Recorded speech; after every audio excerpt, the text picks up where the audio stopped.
Assalamualaikum warahmatullahi wabarakatuh. Di sini saya akan mereview materi hukum pidana lanjutan bab 3 mengenai pengertian perbarengan atau gabungan tindak pidana atau konkursus atau common law. Dalam KUHP tidak ditemukan definisinya, tetapi dari rumusan pasal-pasalnya dapat disimpulkan bahwa seseorang dengan satu perbuatan mengakibatkan beberapa aturan pidana dilanggar, atau seseorang dengan beberapa perbuatan mengakibatkan beberapa aturan pidana dilanggar. Di antara perbuatan-perbuatan tersebut, hakim belum pernah menjatuhkan putusan atau vonis yang telah mempunyai kekuatan hukum yang pasti dan tetap. Jaksa atau penuntut umum dalam melakukan penuntutan perkara-perkara tersebut harus secara sekaligus dan bersamaan. Di antara ketiga pengertian tersebut, yang paling penting adalah yang nomor 1, karena menyangkut perbuatan. Yaitu selanjutnya pengaturan perbarengan atau gabungan tindak pidana.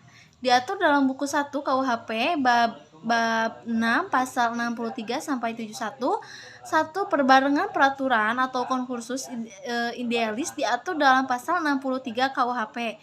2. Perbuatan berlanjut atau Fortification handling diatur dalam pasal 64 KUHP. 3. Perbarengan perbuatan atau konkursus realis diatur dalam pasal 65 sampai 71 KUHP. Konkursus idealis dan konkursus idealis adalah bentuk konkursus murni, sedangkan perbuatan berlanjut adalah bukan bentuk konkursus murni. Ya, selanjutnya C. Sistem pemidaan A. Perbarengan peraturan atau konkursus idealis. Pasal 63 KUHP. Menurut pasal 63 ayat 1 KUHP digunakan sistem aborsi, yaitu hanya dikenakan atau dijatuhkan pidana pokok terberat. Sistem pemidaan seperti ini dinamakan absolusi murni, hisapan murni, yaitu pidana yang terberat menghisap pidana yang ringan. Dalam konkursus idealis, perbuatan yang dimaksud adalah perbuatan jasmani atau material handling, yaitu perbuatan yang tidak dapat dipisah-pisahkan. Dalam pasal 63 KUHP, aturan yang dilanggar harus berbeda atau lebih dari satu aturan pidana. Tetapi dalam praktek sering terjadi beberapa perbuatan yang hanya melanggar satu aturan pidana. Terhadap hal ini dipakai pendapat doktrin, yaitu konkursus idealis homogeneus. Perbuatan berlanjut atau fortification handling menurut pasal 64 ayat 1 berlaku sistem absolusi, yaitu hanya dikenakan satu aturan pidana dan jika berbeda-beda dikenakan ketentuan yang memuat ancaman hukuman pidana pokok yang terberat. Pasal 64 ayat 2 merupakan aturan khusus dalam pemalsuan dan perusakan mata uang. Pasal 64 ayat 3 merupakan ketentuan khusus dalam hal kejahatan-kejahatan ringan yang merupakan perbuatan berlanjut. Menurut MVT, syarat perbuatan berlanjut adalah 1. Ada niat yang merupakan perbuatan yang terlarang.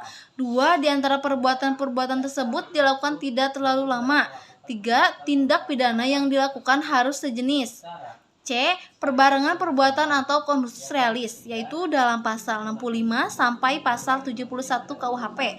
Konkursus realis berupa kejahatan yang diancam pidana pokok sejenis, yaitu terhadap kejahatan tambah kejahatan. Pasal 65 yaitu hanya dikenakan satu pidana dengan ketentuan bahwa jumlah pidana maksimum tidak boleh lebih dari maksimum pidana terberat ditambah sepertiganya. Absorpsi yang dipertajam atau diperberat. Konkursus realis yang berupa kejahatan yang diancam pidana pokok tidak sejenis, yaitu berupa kejahatan tambah pelanggaran.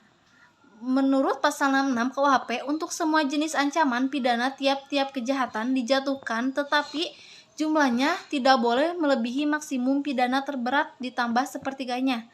Sistem ini disebut kumulasi yang diperlunak atau diperingan. Konkursus realis pelanggaran tambah pelanggaran diatur dalam pasal 70 KUHP dengan sistem pemidanaan disebut kumulasi atau pidana sejenis, yaitu tiap-tiap pidana dijumlahkan. Tetapi menurut pasal 70 ayat 2 KUHP, sistem kumulasi itu dibatasi sampai maksimum 1 tahun 4 bulan kurungan. Jadi apabila A melakukan 2 pelanggaran yang masing-masing diancam kurungan 9 bulan, maka untuk A dijatuhkan pidana 18 bulan kurungan. Hal ini bertentangan dengan pasal 70 ayat 2 KUHP, yaitu pidana maksimum yang harus dijatuhkan bukan 18 bulan tetapi 16 bulan atau 1 tahun 4 bulan. Untuk konkursus realis, baik yang berupa kejahatan maupun pelanggaran yang diadili pada saat yang berlainan berlaku pasal 71 KUHP. Pasal 71 KUHP berhubungan dengan pengertian perbarengan, yaitu rumusan ketiga. Oleh karena itu, jaksa atau penuntut umum harus melakukan penuntutan secara bersamaan dan sekaligus. Tetapi dalam praktek jaksa tidak selalu mengajukan perkara secara sekaligus dikarenakan alat bukti kurang lengkap. Atas dasar itu, maka konkursus berbicara tentang A. Pemidanaannya dalam tindak pidana, B. Stelsel atau sistem pemidanaan yang meringankan, namun menurut sistematika KUHP memberatkan. Itu saja yang bisa saya sampaikan. Assalamualaikum warahmatullahi wabarakatuh.